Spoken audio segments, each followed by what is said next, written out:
সড়ক দুর্ঘটনা এর একটি বড় একটি অংশ রয়েছে কিন্তু মোটরসাইকেল দুর্ঘটনা, অর্থাৎ 130 জন ব্যক্তি যারা ভর্তি হয়েছেন বা চিকিৎসা নিয়েছেন তার মধ্যে 76 জনই রয়েছে মোটরসাইকেল আহত ব্যক্তি। আমরা এখানে যাদেরকে আপনি দেখতে পাচ্ছেন এদের অনেকেই আছে মোটরসাইকেল দুর্ঘটনায় আহত হয়ে তারা এখানে ভর্তি চিকিৎসা নিয়েছেন।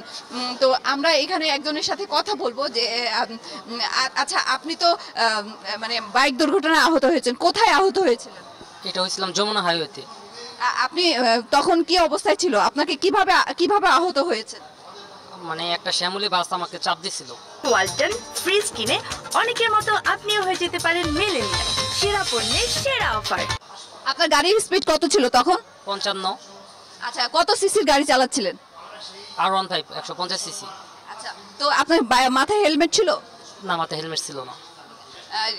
স্বর্ণা, শুনছিলেন যে অনেকে কিন্তু এখন যারা বাইক চালাচ্ছেন ফাঁকা রাস্তা, ঢাকার যে ফাঁকা রাস্তা, শুধু ঢাকা না সারা দেশে যে ফাঁকা রাস্তা রয়েছে সেখানে তারা ফাঁকা রাস্তা পেয়ে ইচ্ছা মতো তারা এই বাইক চালাচ্ছেন। ফলে বাইক দুর্ঘটনার একটি বড় অন্যতম কারণ হচ্ছে এরকম নিয়ম না মেনে তারা বাইক চালানোর কারণে।